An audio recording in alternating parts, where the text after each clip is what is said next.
Hi guys, my name is Claudia and I'm a dog nutritionist, and today we're going to talk about how to switch your dog to raw food.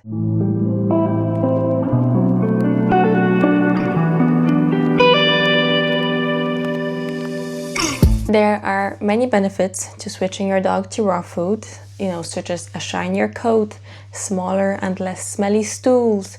You might even see better behavior in dogs if sometimes, chemicals in kibble or not good food is to do with aggression, and you would overall see really good health benefits. But a lot of the times owners are afraid of balancing the food over time. They're afraid of the bacteria that they might cause or their kids might get, E. coli or Salmonella and all those above. But we're going to talk about all those in this video. When it comes down to bacteria, obviously any food, even human food, can have bacteria such as Salmonella, Listeria, E. coli, whatever you can think of. But like we do with ourselves when we handle meat and we're cooking it for ourselves, you would do the same for dogs. So you would clean all the utensils, you wouldn't use a wooden cutting board for meat, you would wear gloves if you don't like touching the meat. You can clean all the stuff in the dishwasher or hot soapy water. That's kind of the main thing that we would do for our own food, and we would do that for our pets as well. Obviously, when we're buying specific raw food for your dog from a pet store, you can think about it that way. When the food is sold raw, it has to go through more testing than when the food is sold to be cooked. So a lot of the times, if you're buying from a supermarket for a human, we always cook that food. So the food would still be tested, but not to that extent that dog food would be tested. And when it comes down to raw dog food, the bacteria has to be a lot less than in human food, obviously because the food is being fed raw. So a lot of the times I do recommend specifically buying raw food that comes from pet stores that is specifically designed for a dog.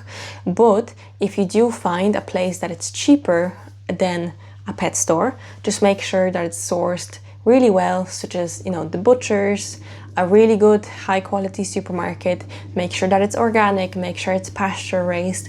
And if you make sure all those things are in place, then you have a very low chance for your dog to get any issues with the food. On top of that, dogs have a really strong immune system and they have a really strong gut. So when it comes down to raw food touching their mouth and going into their stomach and into their gut, their body is designed to kill all that bacteria. And if it doesn't, then it just sheds in their feces over a couple of days, and we just have to make sure that we clean their stools. So how to feed your dog raw food? So when you're buying raw food from a pet store, a lot of the times there's pre-made raw mixes that would be called 80-10-10, which means that there's 80% muscle, 10% bone, and 10% secreting organ, which is kind of 5% liver and 5% other secreting organ. This is kind of the baseline that you would need for feeding raw food, but this is not a balanced meal. With a balanced meal, I always suggest adding fish, such as small oily fish that you can have sardines, sprats, mackerel, or even salmon.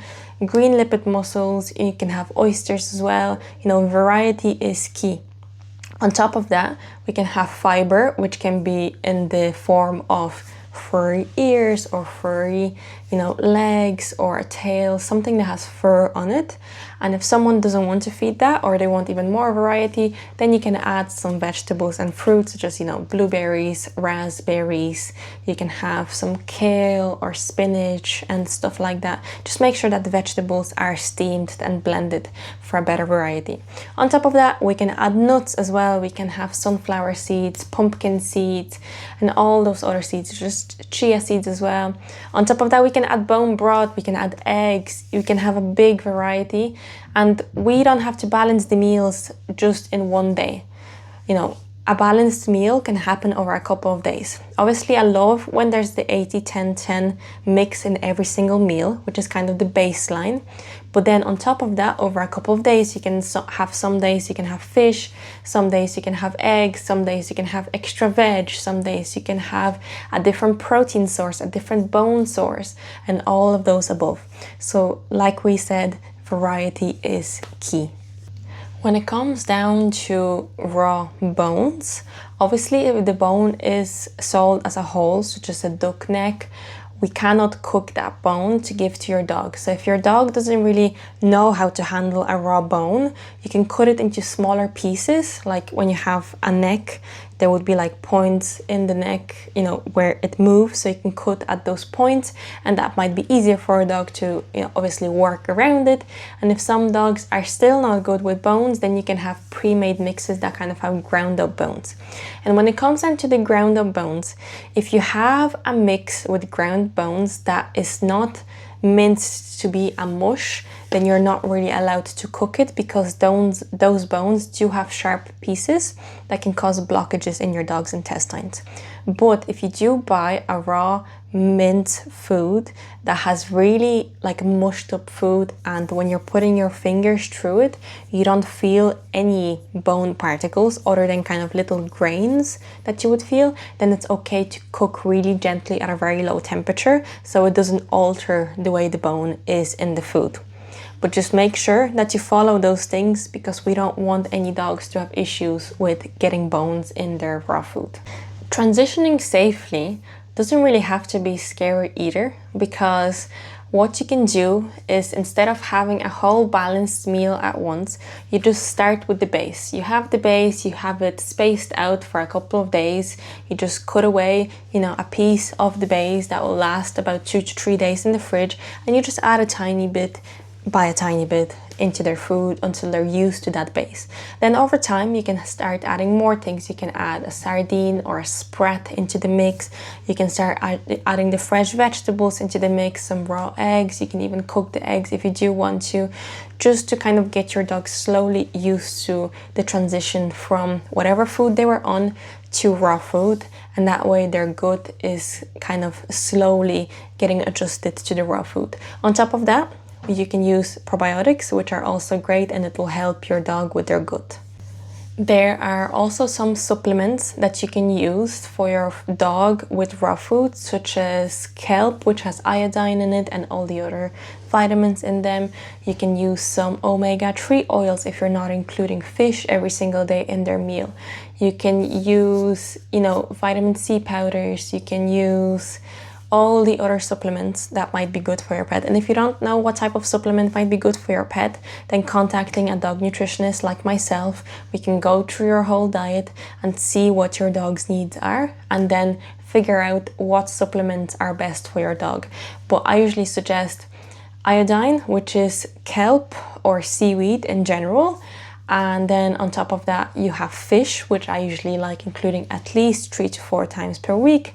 You might have an egg. It doesn't have to be a chicken egg. It can be for a quail. It can be from a duck. You know, it can be from any other birds, just to include that extra vitamins in their raw food. On top of that, you obviously have the steamed veggies that you can include. You can add some raw goat's milk on top. You can add bone broth on top of your dog's food, just for that variety.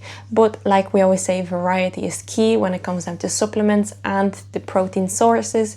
You know, sometimes you can feed them beef, sometimes you can feed them chicken, kangaroo, you can feed them rabbit, you can feed them venison, and all that variety will give them different nutritional benefits from each of the meat sources, and over time it will basically be balanced. When it comes down to puppies and senior and immunocompromised dogs being switched to raw food, a lot of the times I usually suggest doing it very slowly and adding pro and prebiotics into their food to help with their gut. But if you do have an immunocompromised dog that might be suffering from IBD or IBS and their stomach is just not good with raw food at all, then I do suggest going onto gently cooked food, because that way the food is already slowly processed in a slow cooker or just gently cooked for them, so their intestines don't have to work as much to process the food, and they only work at taking the vitamins out of the food. But obviously, if you don't know what's best for your dog, you can contact me and we can go through your diet. Raw feeding doesn't have to be scary. What you can do is just go slowly. You can contact the dog nutritionist. You can have good hygiene and offer variety, and that's the best that you can do for your dog. Start small, be consistent, and see your dog thrive on the food over time. Thank you so much for watching. If you have any questions, you can always contact me. Here's my website and all my details, and I'll see you on the next one. Bye!